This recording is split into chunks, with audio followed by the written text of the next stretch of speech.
86,000 Utah families, about 177,000 people, could lose their food assistance by November 1st because of the government shutdown. That is $30 million a month in SNAP funding just gone. Utah likes to brag that we have the lowest food stamp participation rates in the country, but our safety net in Utah has holes in it, and our state leaders have absolutely no plan to help cover the gap. 1 in 8 Utah households, that is 415,000 people, already face food insecurity here in Utah. And that number has increased by more than 100,000 in the last year. Although Utah has one of the lowest enrollments in the SNAP program, our food insecurity rate is 7%, and that is higher than the national average. And among specific populations, that disparity is even more pronounced. Nearly 22% of Black households, 17% of Hispanic households, and 28.6% of low-income households face food insecurity. So it's not that our low SNAP participation numbers in Utah means that we don't have food insecurity. It just means that our state leaders are not finding the right people. And I know what they're going to say, just go to the food bank, go to the food pantry. But Utah's food bank serves 309 food pantries across the state. And adding 86,000 families to that out of nowhere would require them to absorb the $30 million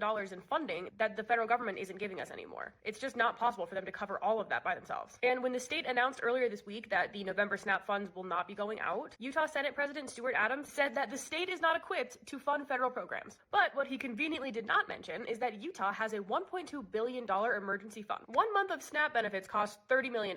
They have $1.2 billion in an emergency fund. That is about 2.5% of the entire emergency fund to cover 1 month of food stamps. And if helping 177,000 Utahns not go hungry is not an emergency, I don't know what is. And the thing that's really frustrating about this whole conversation from our elected leaders in Utah is that they have gone on for years about how we don't trust the federal government and that states should rely less on Washington because they're unreliable and they can't be trusted. Okay, they are right in that sense, and this crisis proves it. But when federal dysfunction actually hits and Utah families are at risk of going hungry, those same people throw up their hands and they're like, well, it's not my problem. Well, actually, it is your problem. And if you believe so much in state power, you should use it. If you believe in local control, you should control something. You can't claim independence and then refuse to act independently to help solve real problems. And if Utah can't help nearly 5% of its population during a crisis like this, we're just admitting that our system was never built to help those people at all. So some things that you can do right now to help these families are: 1, donate to the Utah Food Bank. Monetary donations actually go farther to the food bank because they can buy food at a wholesale price. But if you have canned foods, if you have things that you can donate, you can do that too. Secondly, you should call Governor Cox and you should call your state legislators and you should ask them to use the state emergency fund money to help bridge the gap and help these families. And then you should call your federal representatives and you should demand that the USDA release contingency funds to make sure that families in Utah don't go hungry. And you should help spread the word. You can tell your friends and your family and ask them to reach out to their representatives